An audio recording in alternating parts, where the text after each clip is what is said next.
Hello everybody, मेरा नाम है पुलकित शर्मा और स्वागत है आपका अपने यूट्यूब चैनल अतुल्य एडुकेट में। तो आज मैं एक आपके लिए बहुत ही सिंपल सा टाइम टेबल लेके आया हूँ। If you follow it honestly, I am pretty sure that you can score even 40 on 40 in class 10th term 2 science exam. ठीक है, मगर ये वीडियो शुरुआत करने से पहले एक चीज बोलना चाहूंगा कि अब ना आपके पास टाइम बहुत कम रह गया है। ठीक है, तो जब टाइम कम रह जाता है और काम ज्यादा करना होता है ना, तो सबसे इंपॉर्टेंट चीज बता क्या होती है? प्रोडक्टिविटी नहीं होती है, उससे भी बेसिक्स। सबसे इंपॉर्टेंट चीज होती है ऑनेस्टी। ऑनेस्टी किससे?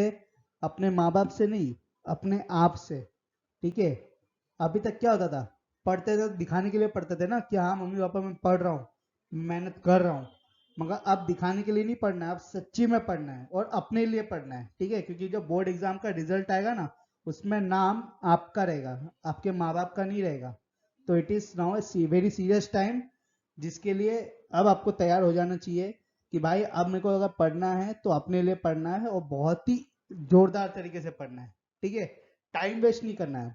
ओके, चलो, तो इसके साथ वीडियो को शुरुआत करते हैं। ओके, सबसे पहले हम लोग देख लेते हैं कि सिलेबस में क्या क्या चैप्टर आ रहा है और उसके मार्क्स डिस्ट्रीब्यूशन क्या है।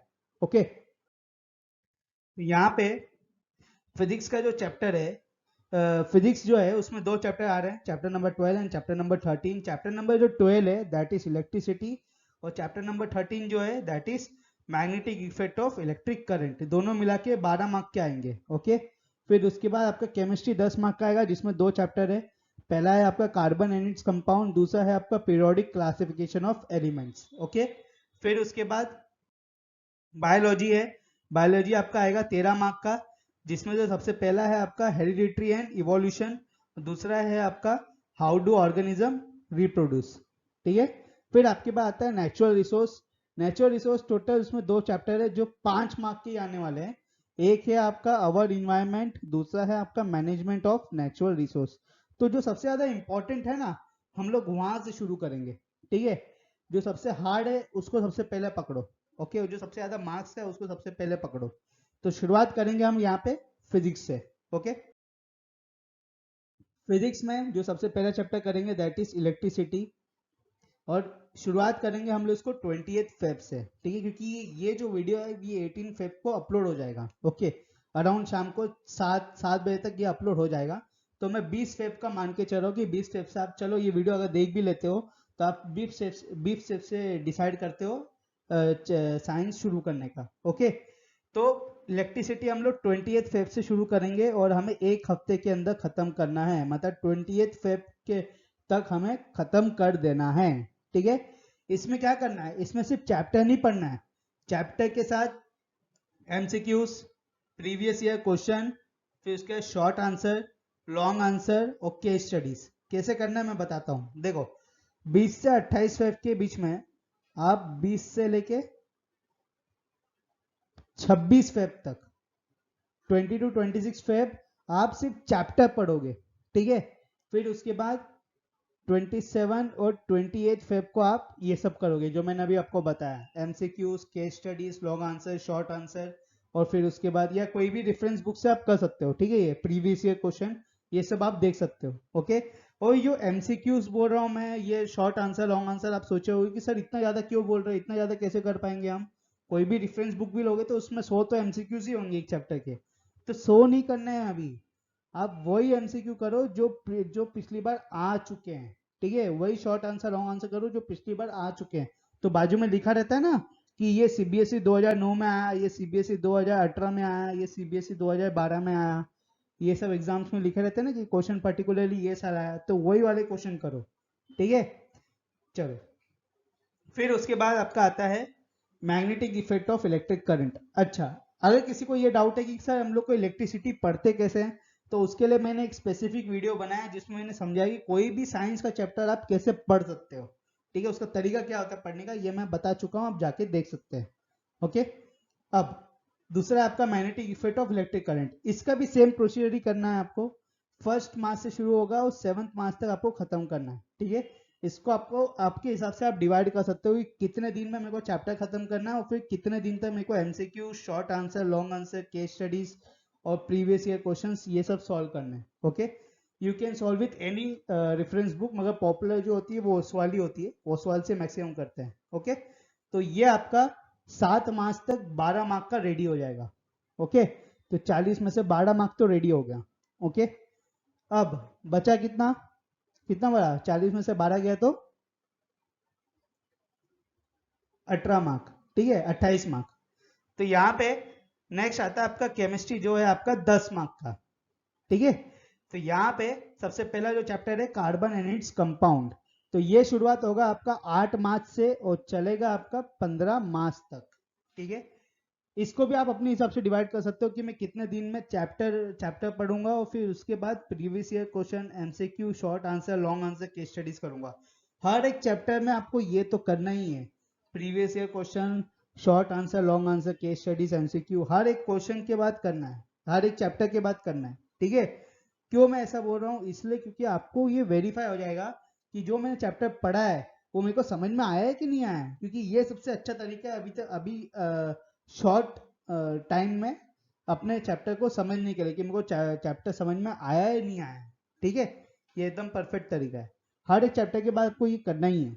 ओके, फिर उसके बाद आपका आता है पीरियोडिक क्लासिफिकेशन ऑफ एलिमेंट्स, जो शुरुआत करेंगे हम लोग 16 मार्च से और खत्म करेंगे इसको 24 मार्च तक। तो लगभग अगर आप देखोगे मैं हर एक चैप्टर के लिए आपको लगभग 8 से 9 दिन दे रहा हूं, ठीक है।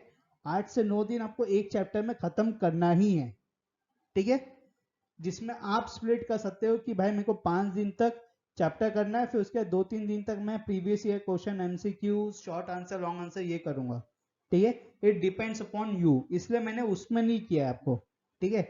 मैंने आपको सिर्फ बताया कि किस तरीके से आपको खत्म करना है। ओके, चलो फिर आपका आता है बायोलॉजी, जो आपका 13 मार्क का आएगा। इसमें 2 चैप्टर है।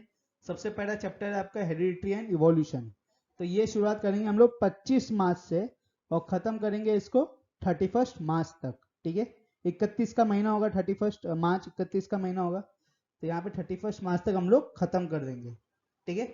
फिर उसके बाद हाउ डू ऑर्गेनिज्म रिप्रोड्यूस, इसको शुरुआत करेंगे हम लोग 1 अप्रैल से और खत्म करेंगे इसको 8 अप्रैल को, ठीक है। तो यहाँ पे अगर आप देखोगे तो आपका क्या है, खत्म हो चुका होगा 8 अप्रैल तक।